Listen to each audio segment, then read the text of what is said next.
l'apprentissage du langage au-delà de la simple acquisition du vocabulaire. Les sujets retenus pour cette étude étaient les petits chanteurs du chœur Saint-Thomas de Leipzig. On a demandé à ces enfants de participer à notre étude parce qu'ils reçoivent une éducation musicale très poussée. Ce qui nous intéressait, c'était de voir si les enfants qui possèdent une formation musicale ont des capacités syntaxiques que n'ont pas les enfants qui ne font pas de musique. La syntaxe est la structure du langage, sa grammaire. Notre expérience comportait deux parties. La première avait trait à la musique. La seconde au langage.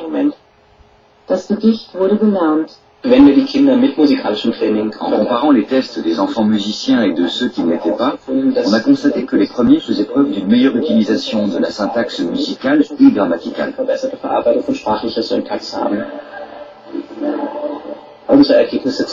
Ces résultats montrent que l'apprentissage d'un instrument peut s'avérer important parce qu'il stimule le processus cognitif dans d'autres domaines que la musique.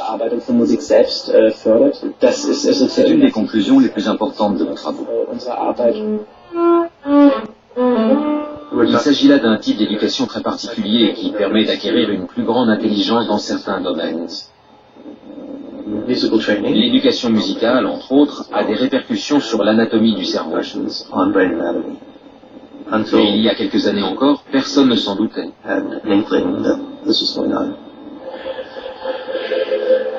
La voix aussi est un instrument. Le secret n'est pas seulement d'écouter de la musique, mais d'en produire.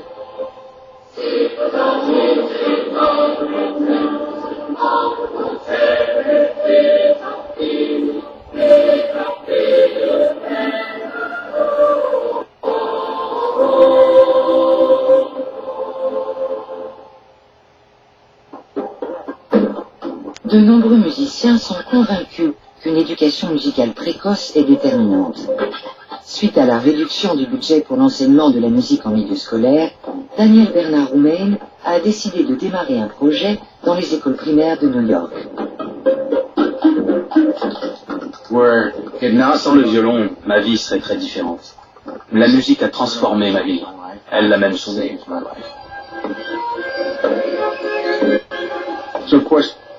On peut donc se demander combien de vies sont en train d'être perdues. Baptisé Les Jeunes Compositeurs, ce projet est mis en œuvre par l'orchestre de Saint-Louis. Il s'adresse à des enfants très jeunes, comme Wen Weizhao à Chinatown. Ils apprennent à faire de la musique alors qu'ils ne savent pas jouer d'un instrument ou lire une partition.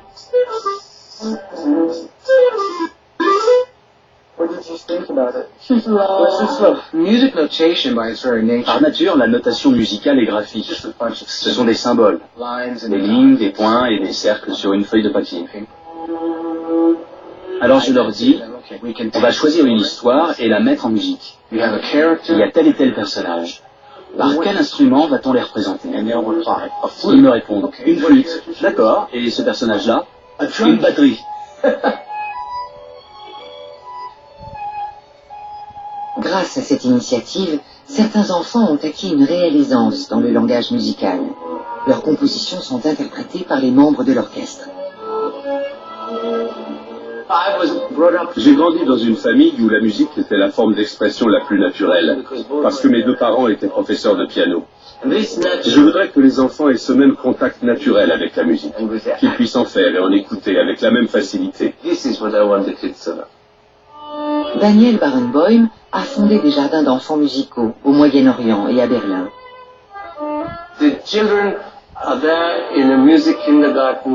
Au jardin d'enfants musical, les enfants n'apprennent pas la musique. Ils apprennent par la musique.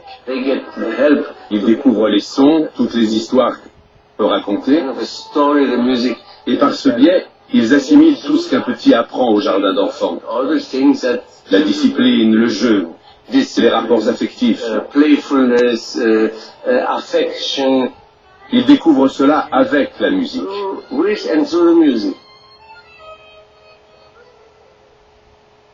C'est dommage que je n'ai plus 3 ans.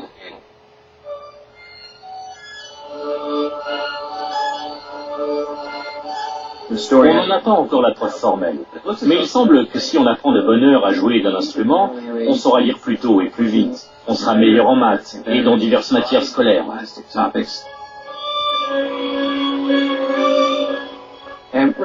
ne sait pas exactement pourquoi, mais apparemment, apprendre un instrument développe les centres de l'attention dans le gyrus singulaire antérieur.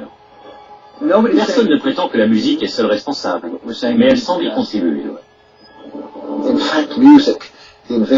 Grâce à tous ces travaux sur la musique, les neurosciences sont en train de faire un bond qu'on n'imagine même pas. Moi qui suis médecin, je m'en suis vraiment rendu compte dans un hôpital du Bronx, qui accueille des centaines de patients atteints de problèmes neurologiques chroniques. Certains souffrent de la maladie de Parkinson. Au départ, ce sont les infirmières et les gens qui connaissaient bien ces patients qui ont dit que la musique peut les transformer. Ce n'est pas seulement une affaire de rythme, tout participe. L'imagerie cérébrale montre qu'il existe un lien étroit entre les aires de l'audition et celles de la motricité, ce qui explique que la musique puisse aider les gens atteints de la maladie de Parkinson. So I'm going to show you a sequence, and I want you to watch me as I do it, and I want you to listen, and I want you to reproduce the same sequence. It goes like this. On tente de comprendre les mécanismes de la communication entre le système moteur et le système auditif. Okay, go ahead. When you hear music, Quand ils entendent de la musique, everyone, même sans formation particulière, tous les gens, même les enfants, se mettent à bouger ou à danser en rythme. La musique semble vraiment stimuler le système moteur. Si nous parvenons à comprendre comment, les applications seront nombreuses. a lot of applications. On peut aider les individus qui souffrent de troubles moteurs, les Parkinsoniens par exemple, en les faisant marcher sur un rythme donné. So their walking can be improved. La fluidité de leurs mouvements peut être améliorée grâce à la musique. Si on parvient à déchiffrer les mécanismes qui induisent ces changements, on pourra peut-être mettre au point des techniques de réadaptation susceptibles de rafistoler les zones endommagées. Pour l'instant, ça reste du domaine de la science-fiction, mais ce serait une possibilité. À l'avenir, on développera certainement des applications contre le vieillissement, dans lesquelles la musique pourrait jouer un rôle important.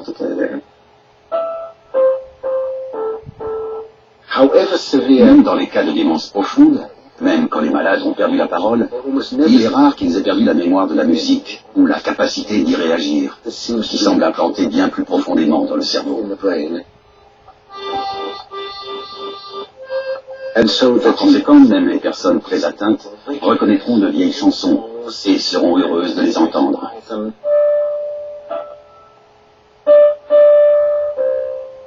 That's exactly right.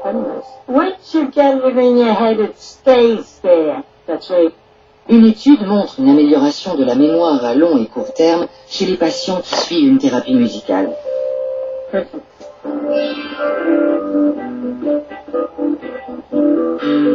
La musique est également utilisée pour aider les victimes d'accidents vasculaires cérébraux. Certains regagnent un certain contrôle de leurs mouvements.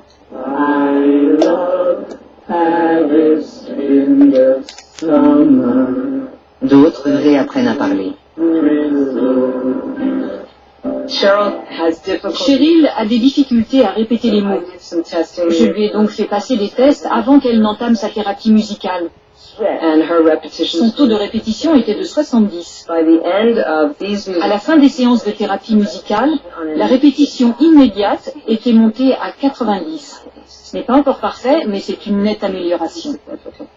Dans le cas des troubles de la parole, des dizaines d'heures de thérapie intensive sont nécessaires. En passant par des stades intermédiaires appelés thérapie par intonation mélodique, qui consiste à faire chanter aux patients de petites phrases. Cette méthode est appliquée aux patients qui souffrent d'aphasie, c'est-à-dire qui comprennent ce qu'on leur dit, mais ont du mal à parler. En règle générale, ils ont eu une attaque assez importante qui a touché l'hémisphère gauche. Jusqu'à présent, on a pu déterminer deux composants essentiels de la thérapie par intonation mélodique. Le premier est l'intonation mélodique, ou sonorisation continue. Okay, so if your 2-year-old daughter is running off down the street without you, you have to tell her, wait for me. And the other thing is the tapping. Le second est le fait de marquer avec la main gauche le rythme des syllabes prononcées par le patient et le thérapeute pour réveiller un réseau sensoriel moteur. A sensory motor network.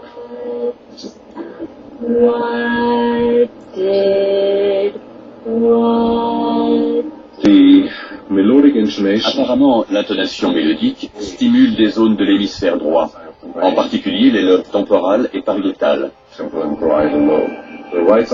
Il semble que l'hémisphère droit soit mieux équipé pour reconnaître la structure générale ou la mélodie d'un morceau.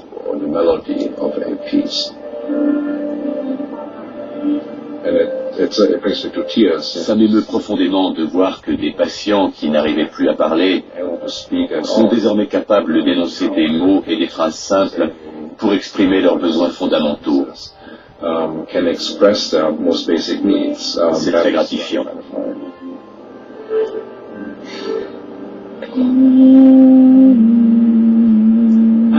Comprendre la manière dont le cerveau est câblé pourrait nous aider à mettre au point des traitements contre les AVC, les tumeurs et tous les genres de lésions cérébrales.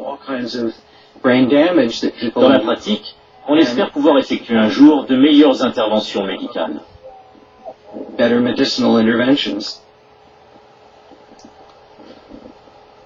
Tandis que certains chercheurs étudient les liaisons cérébrales entre la musique et le langage, d'autres ont décidé de se concentrer sur comment, pourquoi et à quel stade chacune de ces deux fonctions se sont développées dans le cerveau. What do you all think are some of the big controversies in the field in the next 5 or 10 years? Well, certainly is music its own separate innate brain function that we were wired up to do, or is it something we build out of different abilities that we have and put together as a new... For example, is there a distinction between music and language? Are they two sides of the same coin, or are they fundamentally different things? Right. You know how it is. How often when somebody will say something, they'll say how much they like you, but you can tell by the tone that they don't. You know what I mean? It's all in the tone. You're absolutely right, because there are parts of the brain that respond to music that don't respond to language. Yeah. And there are even parts of the brain that respond to the melody of language, and they're separate from the parts that respond to the melody of music. Des études ont montré qu'au moins certains éléments de la musique et du langage sont distincts dans le cerveau. Cette femme est incapable de reconnaître ou reproduire des sons musicaux, un trouble sans conséquence sur le langage et la parole appelé amusie. Et des personnes comme Émilie, on a appris que effectivement, dans les habiletés musicales, ce qui manquait surtout et qui l'empêchait de pouvoir reconnaître la musique, par exemple, sans les paroles, de pouvoir chanter juste, de pouvoir apprécier la musique comme tout le monde, c'était dû à une difficulté à traiter la hauteur dans un contexte musical. Et certains patients atteints d'aphasie peuvent cependant faire de la musique. Et ce que ça nous dit, c'est qu'en grande partie, les habiletés appliquées dans le langage et la musique sont séparées fonctionnellement et neuroanatomiquement. Mais il manque encore beaucoup de pièces du puzzle.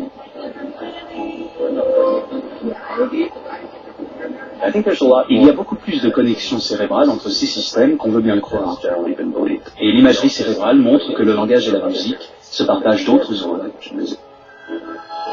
Les travaux d'Annie Patel ont démontré que certains patients aphasiques ont aussi des problèmes avec la musique.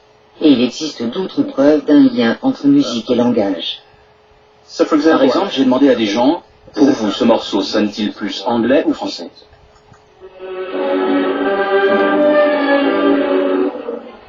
Si vous vous êtes déjà dit que la musique d'un pays sonnait comme sa langue, vous avez vu juste.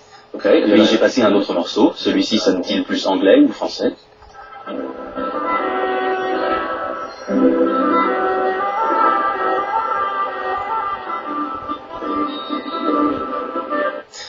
En général, les gens arrivent très bien à deviner lequel est lequel. Le second extrait est du français Claude Debussy, et le premier du compositeur anglais Édouard Elgar.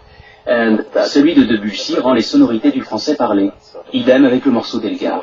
C'est très intéressant. Annie Patel a commencé par analyser et comparer le rythme et la structure du français et de l'anglais parlé. La reconstruction de la ville a commencé après la mort du roi. L'anglais a tendance à faire alterner les voyelles longues et les voyelles courtes. On peut appliquer exactement la même règle aux notes, et on établit de fait une analogie entre les voyelles dans le langage et les notes en musique.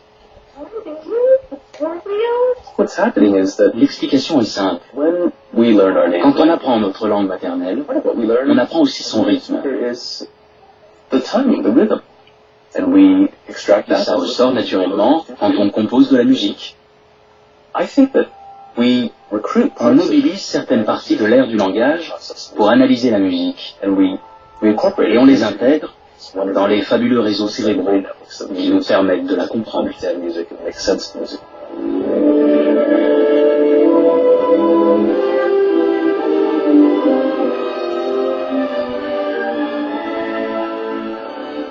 La musique est une des inventions humaines qui transforme notre existence.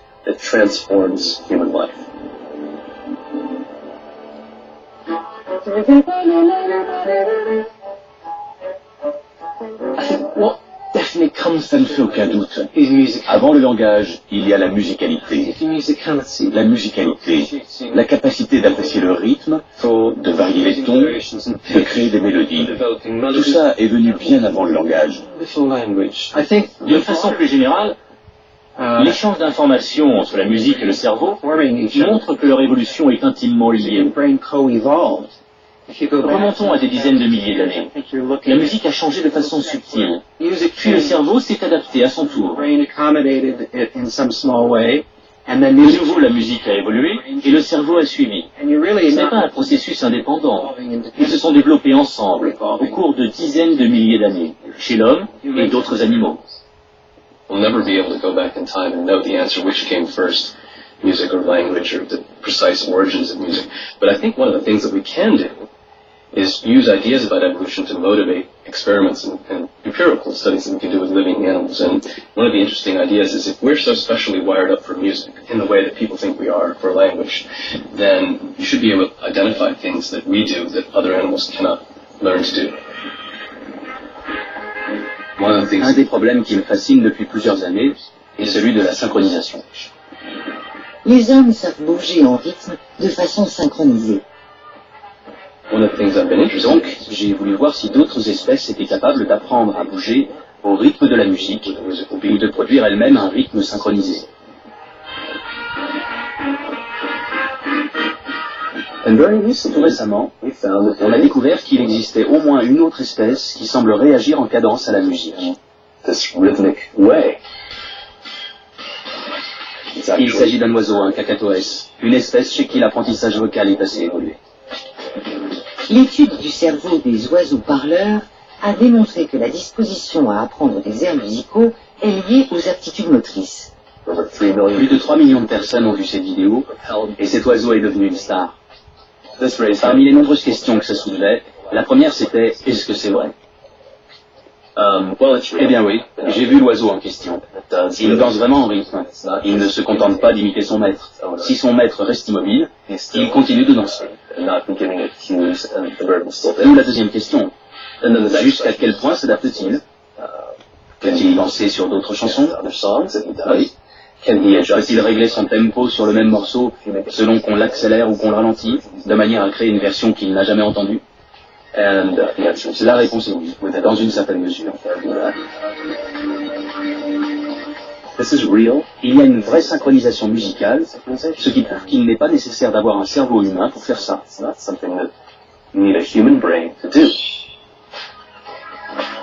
Autrement dit, Annie Patel affirme que si d'autres espèces ont des aptitudes musicales, cela signifie que la musique n'est pas une adaptation spécifique à l'être humain, qu'elle n'est pas nécessaire à sa survie.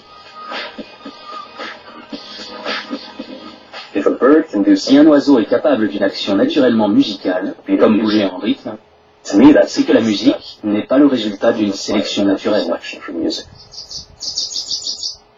Mais serait-il possible que d'autres espèces aient développé de leur côté une véritable aptitude musicale. On a examiné, chez d'autres espèces animales, les activités comparables à la musique chez l'homme.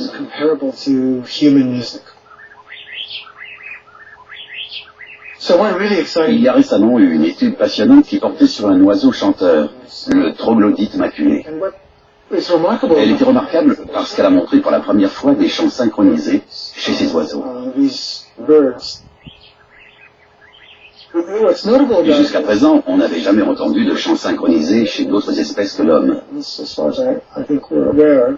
Mais en ce qui concerne les troglodytes, on ignore la signification de ces chants pour eux. On ne sait pas où situer ces expressions animales dans le continuum du langage, de la musique et de la danse, commun à tous les hommes.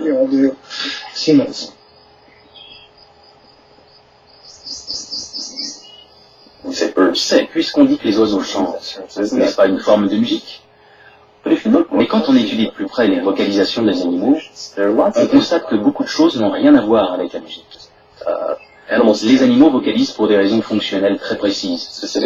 Les mâles chantent pour attirer une femelle et défendre leur territoire.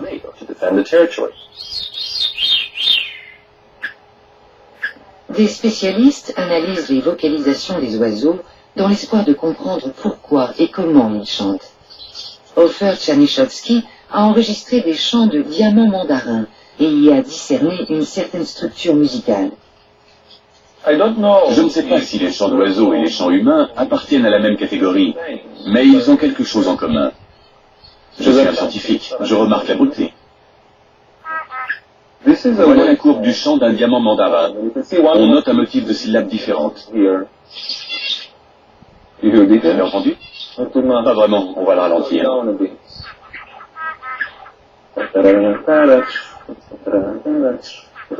Il a une très jolie structure mélodique.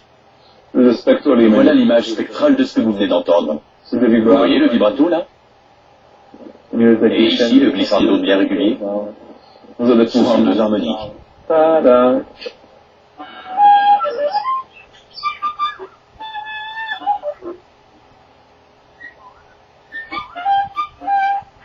David Rothenberg s'est lancé dans l'étude des chants d'oiseaux. Il joue même de la clarinette avec eux, convaincu qu'ils font de la musique.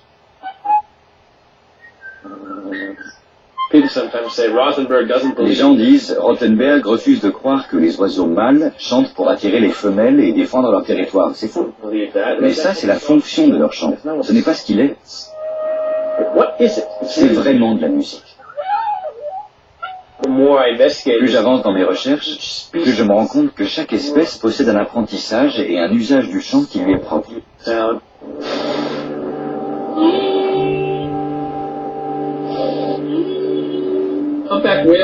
Le chant des baleines à bosse est différent de tous les autres sons animaux.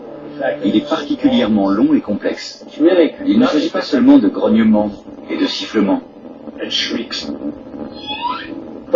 sont des schémas structurés qui se répètent. Je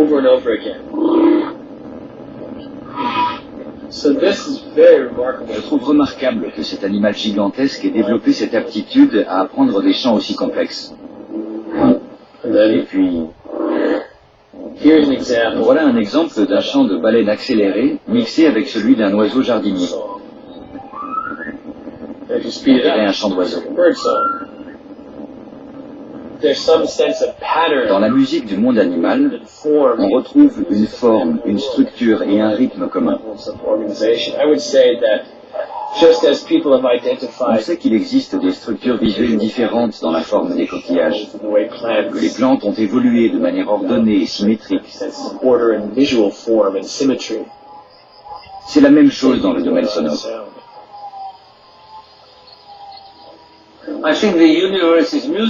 L'univers tout entier est musical. La musique est à la fois dans le monde et en dehors de lui. C'est pour ça qu'elle est universelle. Elle parle aussi bien aux Viennois qui baignent dans la musique depuis des siècles qu'aux villageois de Palestine.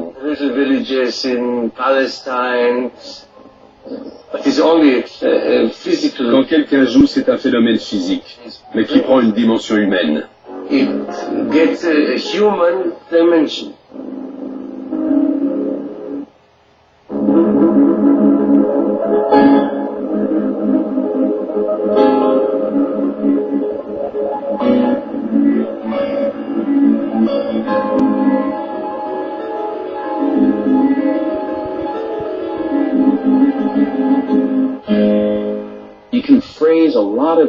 On peut exprimer beaucoup de phénomènes passionnants dans l'univers par la musique, ou du moins par des analogies musicales. Par exemple, je travaille sur la théorie des cordes, qui tente d'expliquer les constituants fondamentaux de la matière. D'après cette théorie, toutes les particules contiennent une corde minuscule qui vibre, un peu comme une corde de violon. L'équation qu'on utilise pour décrire les vibrations de ces minuscules cordes au cœur de la matière est très proche de celle qui décrit les vibrations d'une corde de violon.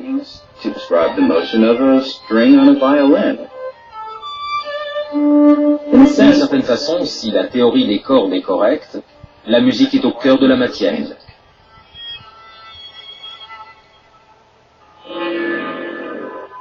Ce n'est pas le seul lien entre la musique et le cosmos. Le Big Bang a provoqué un rayonnement appelé fond diffus cosmologique, qui vibre à des fréquences différentes, de façon très semblable à des ondes sonores. Certaines ondes vibrent 2 fois plus vite, comme les harmoniques. Au moment où l'univers s'est créé, ces oscillations ont donné naissance à des harmoniques et une musique cosmique. Même si on avait été là, on n'aurait pas pu les entendre, car leur fréquence est trop basse pour être perçue par l'oreille humaine.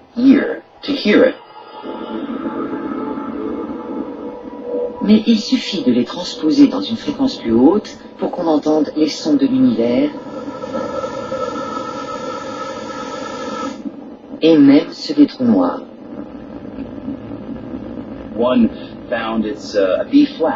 On pourrait dire que c'est un si bémol, sauf qu'il est 57 octaves trop bas pour qu'on l'entende. C'est incroyable. Cette théorie suffit à faire du cosmos une salle de concert.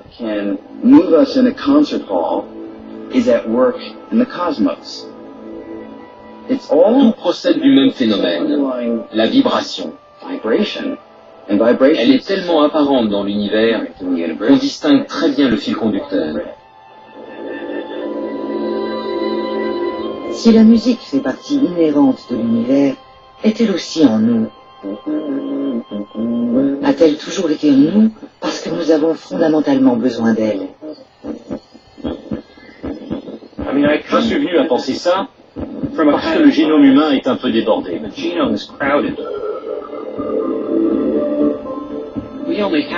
Nous n'avons que 22 ou 23 000 gènes, ce qui n'est pas énorme compte tenu de tout ce qu'ils ont à faire. En fait, l'écrasante majorité de nos gènes sont nécessaires pour faire tourner la boutique. Donc, si quelque chose est là-dedans, c'est pour une raison bien précise. C'est le point de départ de mon raisonnement. Si la musique est dans nos gènes depuis aussi longtemps que nous le pensons, c'est qu'elle sert à notre évolution. Sinon, le génome l'aurait jeté dehors. Alors, pourquoi la musique?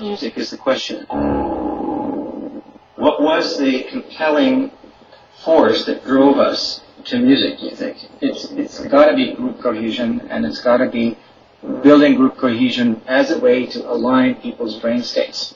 One of the interesting developments in the last 2 years is that we are moving from a study of an individual brain to the study of a society of brains, if you like, and music serves to synchronize our brain states.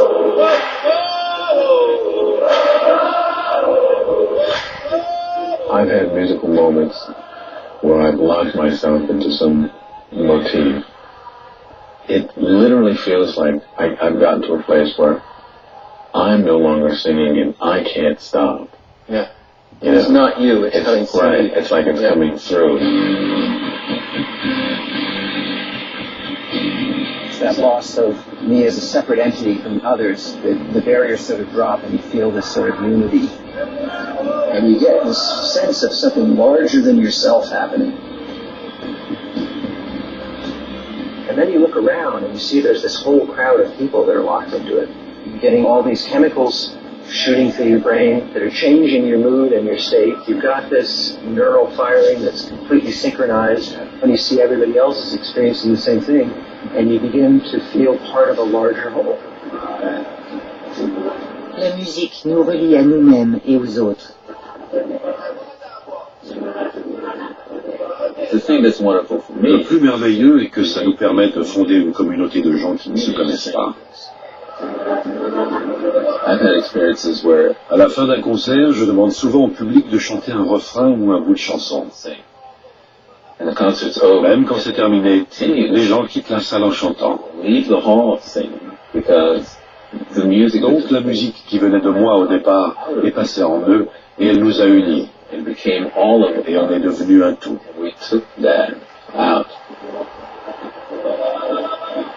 Alors, pourquoi la musique?